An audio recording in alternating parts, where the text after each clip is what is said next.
Chers amis, bonjour. Bienvenue à l'abbaye de la Grâce. Vous avez derrière vous une tour. En haut de ce clocher, un jour, un Anglais a fait la déclaration d'amour à sa fiancée. Et il est revenu tout joyeux au magasin en nous disant « She said yes !»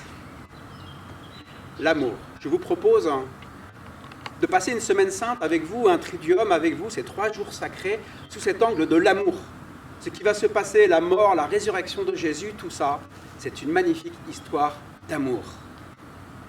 C'est d'autant plus important de parler de cela que votre amour va être mis à rude épreuve. Le confinement met l'amour à rude épreuve. Déjà, nous avons beaucoup d'informations dans ce sens-là. Soit parce que l'on est isolé, séparé par la distance géographique, soit au contraire parce qu'on est les uns sur les autres dans la promiscuité. Alors l'amour est mis à l'épreuve. Alors, Jésus va nous apprendre à aimer. Cette semaine, je vous propose, pendant ces 3 jours saints, tout d'abord de contempler notre Seigneur qui aime. Notre Seigneur aime l'amitié. Notre Seigneur aime l'amour. Notre Seigneur sauve l'amour. Nous allons le contempler dans son amour. Il n'y a pas de plus grand amour que de donner sa vie pour ceux que l'on aime. Oui, c'est d'abord une contemplation. Et si nous contemplons le Christ qui aime, alors petit à petit, sans même nous en rendre compte, nous allons aimer à son image.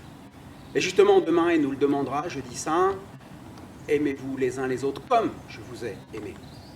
À vrai dire, cet amour est une folie puisqu'il finit sur la croix. Oui, c'est une folie, mais je crois que si l'amour n'est pas folie, l'amour n'est pas amour. L'amour est par nature totalitaire. L'amour est par nature superlatif. L'amour est folie, oui, mais en un sens que nous verrons.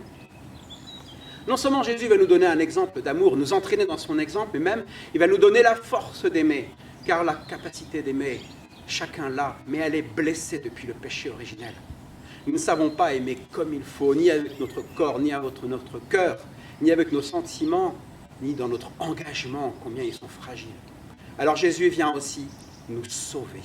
Il vient aussi sauver l'amour. Les pères de l'Église le disent, tout ce que Jésus a touché, tout ce qu'il a assumé, il l'a sauvé.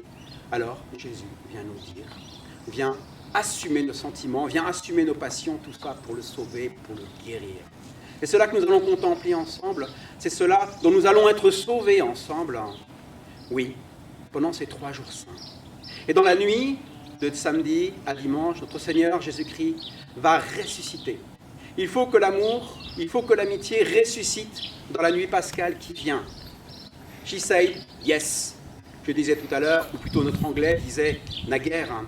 She said yes, il faut que pendant la nuit de Pâques, nous puissions tous redire oui aux amitiés que nous avons nouées qui s'étaient attiédies. Il faut que les époux puissent renouveler leur consentement conjugal.